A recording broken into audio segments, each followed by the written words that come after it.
Visakha steel plant admin building వద్ద INTUC ఆధ్వర్యంలో ధర్నా. Record స్థాయిలో ఉత్పత్తి చేస్తున్న కార్మికుల యొక్క సమస్యలు సత్వరమే పరిష్కరించాలి. ఉత్పత్తి ఆధారంగా కార్మికులకు జీతాలు చెల్లిస్తున్నామన్నారు. సర్క్యులర్ని వెంటనే రద్దు చేయాలి. పెండింగ్ జీతాలు మరియు కార్మికులకు రావాల్సిన ఇతర బకాయిలను వెంటనే చెల్లించాలి.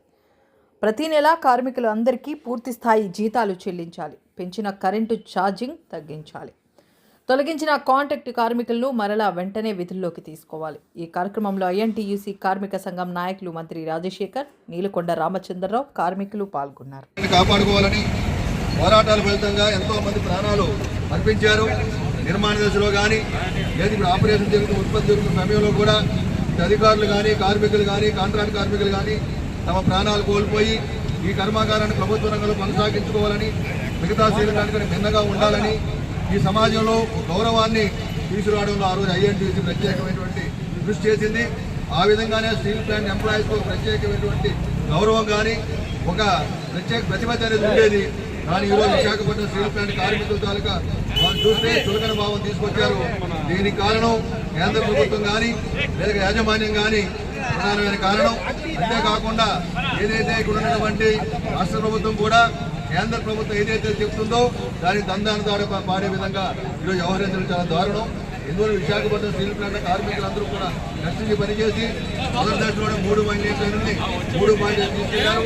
ఈ మధ్యకాలంలో ప్రభుత్వం ఏదైతే ప్యాకేజ్ ఇచ్చిందో ఆ ప్యాకేజ్ కార్మిక వర్గానికి కానీ కర్మాగారాన్ని ఉపయోగించకపోయినా పెద్ద ఎత్తున మరి ఏదైతే వాళ్ళ టార్గెట్ నిర్దేశించారో ఆ టార్గెట్లను అధిగమించి పనిచేస్తున్నాం.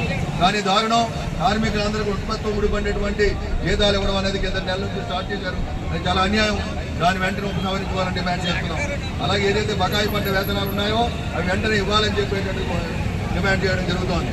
ఏ స్టీల్ ప్లాంట్ లేదు, ఎక్కడా లేనటువంటిది ఐఎన్టీయూసీ సాధించున్నాం. అవి మనం హెచ్ఆర్ఏ సాధించుకున్నాం. అటువంటి హెచ్ఆర్ఏని ఈరోజు మంగళం పాడారు.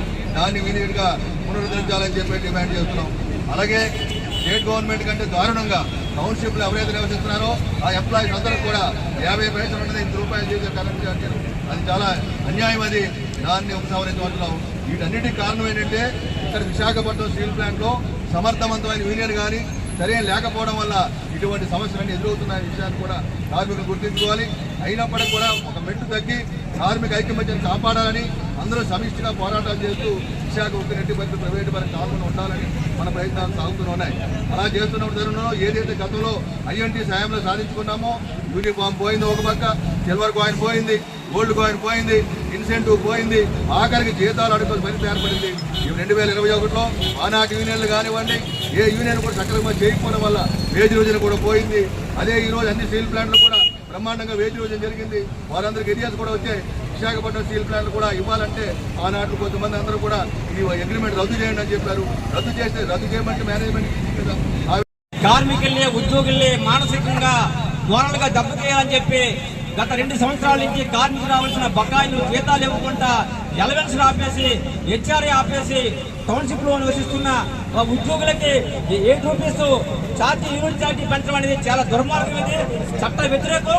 ఖచ్చితంగా ఐఎన్టీసీ వదిలిపెడుతూ యాజమాన్యాన్ని ఖచ్చితంగా మేము న్యాయపరంగా మేము చాలా పోరాడతాం. ఇది ఎందుకంటే కార్మిక చట్టాలు వ్యతిరేకంగా అసలు ఉత్పత్తిని ఇంటిపెట్టి జీతాలు అనేది అది రూల్స్ కి కండిషన్ కి చాలా వ్యతిరేకం. అది ఫండమెంటల్ రూల్స్ కానివ్వండి, స్టాండింగ్ ఆర్డర్ ఎదురు వాళ్ళకి వ్యతిరేకంగా కూడా వాళ్ళు సహకరించారు. ఎవరైతే సహకరించారో వాళ్ళ మీద యాక్షన్ తీసుకోవాలి, వాళ్ళ మీద క్రిమినల్ కేసులు పెట్టాలని చెప్పి ఆయన డిమాండ్ చేస్తుంది.